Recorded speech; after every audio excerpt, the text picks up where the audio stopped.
퇴근 후 몰빵 도서 출간, ETF 투자지도 많은 관심 부탁드립니다.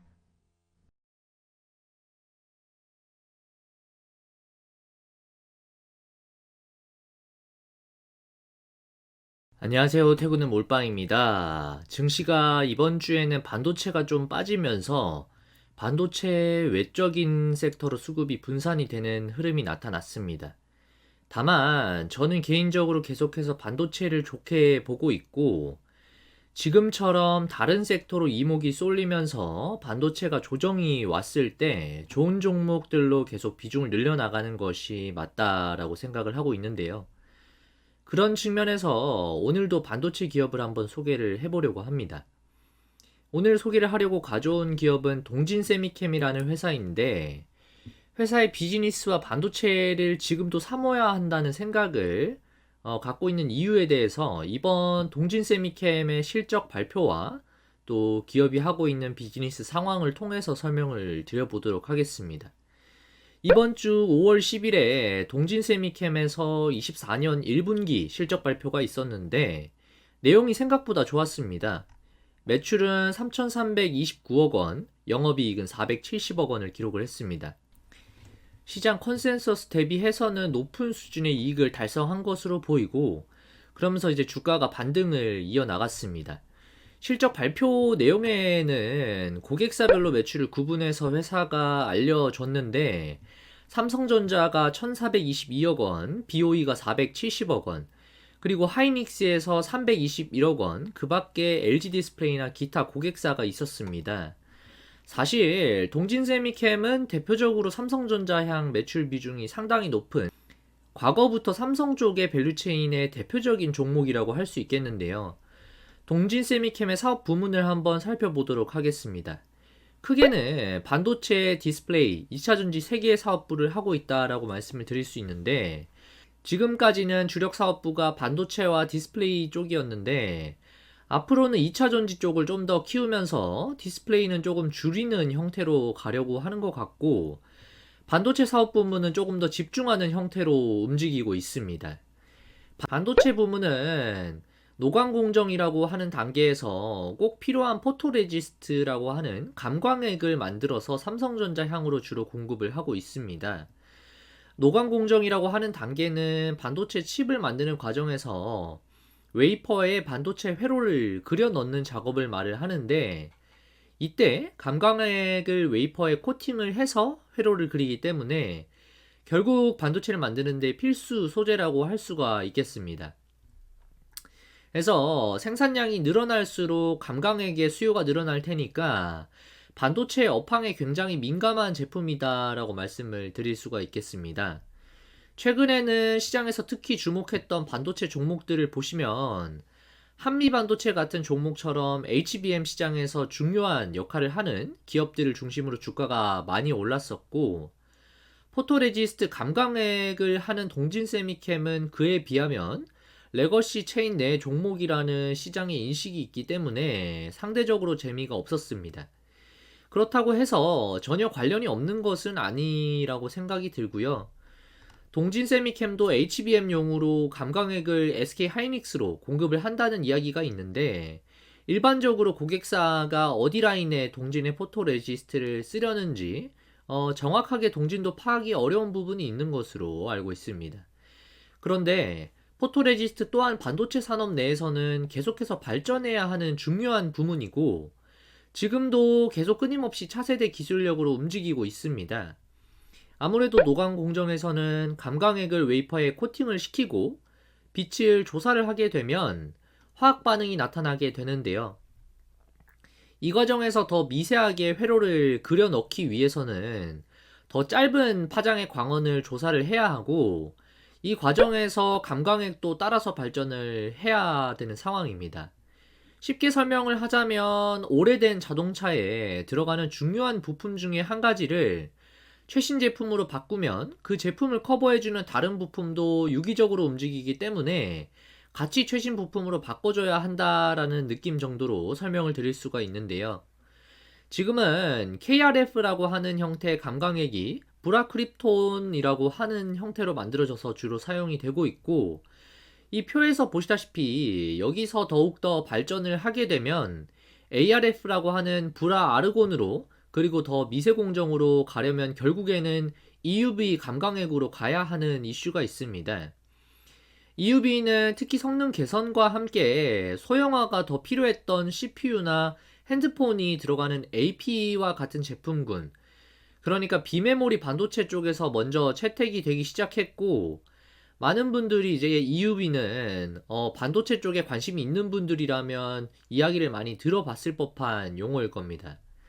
최근에는 D램 공정도 더 성능이 개선할 필요성이 있어지고 있고, 설계가 더 세밀한 수준까지 요구가 됨에 따라서 EUV를 채택을 하고 있는 상황이죠. 그런데 EUV를 도입한다는 것은 굉장히 이제 반도체를 만드는 업체 입장에서는 까다로운 일이고 고비용의 기술이기 때문에 도입하자마자 양산을 하는데 수율이 안 나올 수도 있고, 이런 부분들이 특히나 업황이 좋은 시기에서는 도입하는 과정에서 발생할 문제가 생산에 차질을 줄 수 있기 때문에 말처럼 쉽게 도입이 이루어지지는 않을 수 있습니다.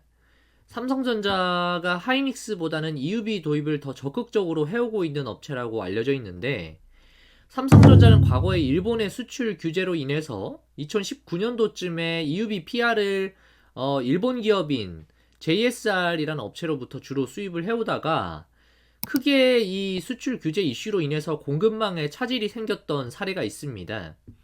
그때부터 국산화를 적극적으로 추진을 해와서 지금은 동진세미캠에서 EUV 포토레지스트를 유일하게 국산화에 성공했다라고 알려져 있습니다. 그 이후에 22년부터 삼성전자 D램 생산 라인에 동진세미캠의 EUV 포토레지스트를 공급을 한 것으로 알고 있고, 제품의 퀄리티가 좋기 때문에 지속적으로 EUV 라인 확대에 따라서 동진세미캠의 EUV향 매출 규모도 점진적으로 늘어날 것을 기대를 하고 있는 상황입니다. 이번 주에 기사가 나온 내용을 통해서 삼성전자의 동향을 조금 더 파악을 할 수가 있었는데요. 삼성전자의 이재용 회장께서 독일의 EUV 노광 장비 부품 1등 기업인 자이스라는 기업을 찾아간 것으로 기사가 나왔고, 이 회사는 ASML의 노광기의 중요한 부품을 거의 다 공급을 할 만큼 글로벌로 이제 기술력을 이미 인정을 받고 있는 회사입니다. 이 기사 이후로 다시 EUV에 대한 기대감이 증폭되고 있는데요. 시장에서는 연내 10나노급 6세대 D램을 EUV 공정을 통해서 양산을 할 것이라는 기대감이 나오고 있는 상황입니다. 그래서 정리를 한번 해보자면, 앞에서는 EUV 쪽으로 가는 것은 삼성전자나 SK 하이닉스 입장에서 어차피 가야 하는 필수 불가결한 방향성이고, D램의 정밀화가 요구됨에 따라 EUV 채택 시점이 더 빨라지고 있는 상황이라는 것입니다. 게다가 동진세미캠은 삼성전자의 중요한 파트너사로 일본 수출 규제로 타격을 받았던 공급망을 정부 차원에서도 국산화에 목을 맸었는데, 동진세미캠이 이번에 성공을 했고 삼성전자에 공급을 해오고 있으니까 앞으로 EUV 시장에서는 독보적인 파트너사로 매출 확대를 기대를 해볼 수 있겠다라는 생각입니다. 다음으로는 레거시 향으로 낸드와 D램이 최근에 계속해서 반등을 하고 있고 업사이클에 들어와 있다라고 해서 동진세미캠도 사이클 상으로는 실적 증가가 예상이 된다라는 내용이 포인트인데요. 특히나 낸드 쪽에서 동진세미캠 KRF PR 포토레지스트 매출이 꽤 발생하고 있는데, 낸드의 경우에는 최근에 적층의 수를 늘려나가고 있는 추세라서 스태킹의 방식도 늘어남에 따라서 KRF 포토레지스트도 더 많이 필요해지고 있는 상황입니다. 기존에는 싱글 스태킹이라고 해서 낸드의 단을 128단 수준까지 커버하는 공법을 썼는데, 이제는 더블 스태킹 방식으로 300단대의 적층을 위해서 공법을 업그레이드 시키고 있는 상황이고, 표에서는 올해부터 본격적으로 삼성전자의 낸드 플래시가 8세대로 거의 넘어가는 것으로 보이는데, 최근에 뉴스 기사가 나온 내용으로는 이미 9세대까지 양산 돌입을 했다라고 합니다. 이 말인 즉슨 낸드를 더 많은 층을 적층을 해서 쌓아야 되기 때문에 과거보다 더 많은 포토레지스트가 필요해진다라는 것을 의미를 하는데요. 그래서 기존 레거시향으로도 낸드의 기술 격차를 위해서 고사양, 낸드 플래시 양산에 하이닉스와 삼성전자가 다 같이 목숨을 걸고 있어서 포토레지스트 매출이 점차 늘어날 수 있겠다라는 생각이 들고요. 서버용 낸드가 계속해서 최근에 주목을 받고 있는데 이 덕분에 동진 세미캠이 웃을 수 있는 수혜주가 되지 않을까 기대를 하고 있습니다. 마지막으로 2차전지 쪽 사업 부문도 간략하게 한번 말씀을 드려보도록 하겠습니다. 2차전지 사업 부문은 다른 게 아니라 과거에도 제가 영상으로 올려드렸던 CNT 도전제를 만들고 있는데요. 상장사 중에서 제가 지난번에 소개를 드렸던 나노신소재라는 기업이 하고 있는 비즈니스인데요. 과거에 2차전지가 워낙 핫했을 때 진입장벽이 높아서 이 사업을 하는 나노신소재가 높은 멀티플을 받았었습니다. 지금 찾아봤더니 작년에 영업이익을 120억 원을 달성을 했고 올해는 200억 원 중반까지도 시장에서 기대를 하고 있는 눈치인데 현재 나노신소재의 시가총액이 1조가 넘는 밸류를 유지를 하고 있습니다. 멀티플이 50배가 넘는 수준이고 그만큼 기술 장벽이 높고 고성장이 기대가 되는 분야라고 말씀을 드릴 수가 있습니다. 그래서 이 도전제, CNT 도전제 슬러리 사업부가 앞으로 어떻게 되느냐에 따라서 동진세미캠의 멀티플을 더 높게 부여시킬 수도 있겠다라는 생각이 듭니다. 다만 기술력 측면에서는 아직까지 경쟁사 대비해서 뒤처질 수 있다라는 생각이 드는데요. 2023년도 매출이 2차전지 쪽에서 276억 정도 발생했는데 삼성 SDI와 노스볼트의 반반 정도를 공급을 한 것으로 보입니다. 재밌는 점은 노스볼트가 스웨덴에 공장을 지을 때 동진에게 같이 공장을 지어달라고 요청을 한 것으로 추정이 되고 있는데요. 그래서 스웨덴 공장을 이미 완공을 한 상태이고 회사 측에서는 연에 700억 정도의 CNT 도전제를 매출 발생을 할 수 있는 캐파라고 하는데 2차전지 섹터가 업황이 조금 돌아선다면 노스볼트의 캐파 램프업 일정에 맞춰서 동진세미캠도 양산 규모를 충분히 늘릴 수 있겠다라는 생각이 듭니다. 시장에서는 아마도 내년부터는 노스볼트가 스웨덴 공장이 풀가동에 들어갈 것으로 보고 있는데요.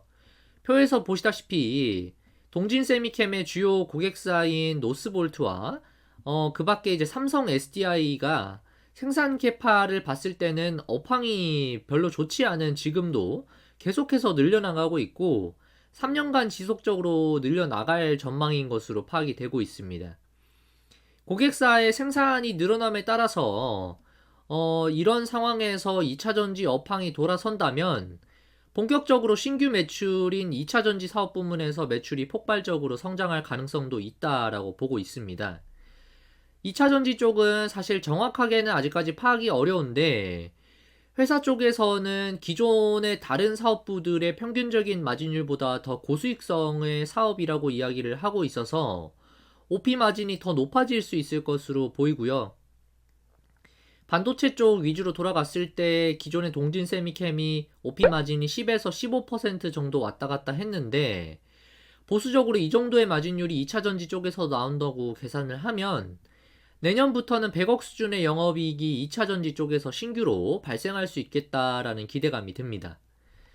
작년에 동진세미캠이 영업이익이 1700억 정도를 기록을 했었는데 이전에는 영업이익이 2000억도 넘게 기록을 했었던 만큼 지금의 시가총액이 2.3조 원대임을 고려를 해본다면 저는 밸류에이션 측면에서도 그렇게 부담이 없다라는 생각인데요. 여러가지 측면에서 동진세미캠이 굉장히 매력적인 기업이라는 생각을 하고 있는데 요약을 한번 마지막으로 해보자면 캐시카우 역할을 하고 있는 낸드 업황이 돌아서고 있고 EUV 본격 채택 시점이 고객사들 입장에서 빨라지고 있으니까 금상첨화라는 생각인데 이미 돈을 잘 벌고 있으니까 신사업으로 준비를 많이 해온 2차전지 사업 부문이 향후에 추가 성장 동력이 될 수 있겠다라는 의견입니다. 오늘 제가 준비한 영상은 여기까지입니다. 구독과 좋아요 부탁드리고 댓글도 많이 남겨주시면 저에게 큰 힘이 됩니다.